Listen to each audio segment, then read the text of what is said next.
creatives is we living in a time right now where, you know what I'm saying, crazy is a great thing. You know what I'm saying? It's a really good thing. And then you talk about the cycle of hip hop, kind of like the different generations of hip hop. You know what I mean? And you been around the game for so long. Kind of talk about your relationship with like Benzino, but also the cycle that's brought, like his daughter being a star in hip hop, and you know what I mean, kind of spanning over so many different years and so many different decades of you kind of seeing a full circle of it. Sure, sure. Well, you know, Benzino is a guy that I met when I was in college. You know, I went to Harvard and started a source out of my dorm room at Harvard back in 1988. I was hosting a radio show on the Harvard radio station, and it got pretty big in the Boston area. People knew me from the show, and he had the hottest local rap group in the city at the time, Almighty RSO. So we connected through the radio show and the music and became friends.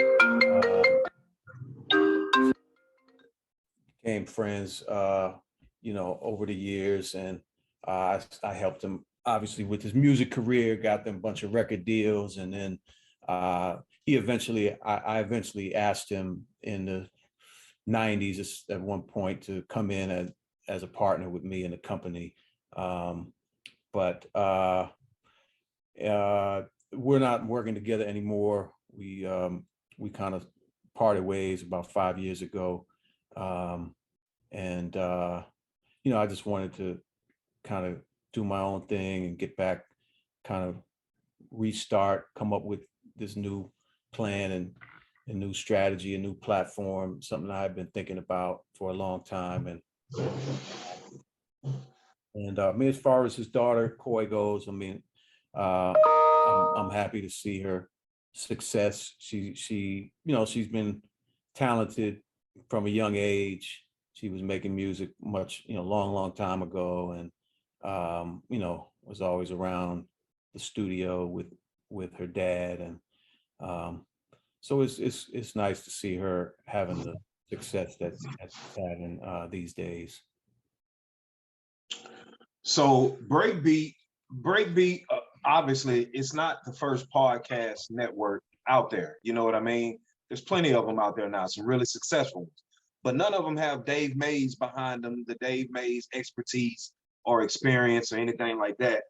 And being that you already have accomplished so much in hip hop, how do you plan on using that experience and those accomplishments to separate Breakbeat from the rest of the pack?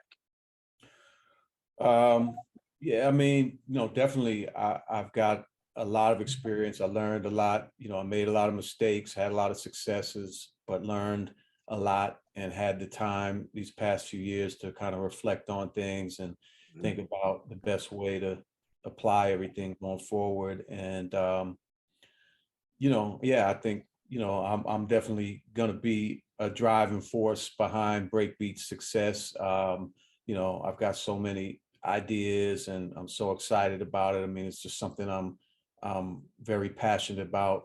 You know, I've loved hip hop from the first time I heard it, you know, when I was growing up in Washington, D.C. And, you know, just something that attracted me and just, you know, just the culture and just the power of it. And ultimately, you know, the ability to affect change.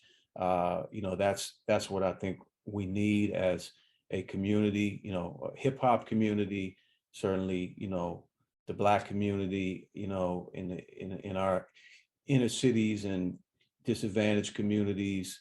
You know, I think hip hop should have by now done more to impact the world in those areas. And there's a lot of reasons why it hasn't happened, but that's a personal goal for me and for Breakbeat to kind of pick up the mantle, so to speak, where I left off 15 years ago at the source, and bring, you know, that same energy, but in this new world through podcasting and other digital media and technology. You know, we're definitely heading into the technology arena as well with Breakbeat.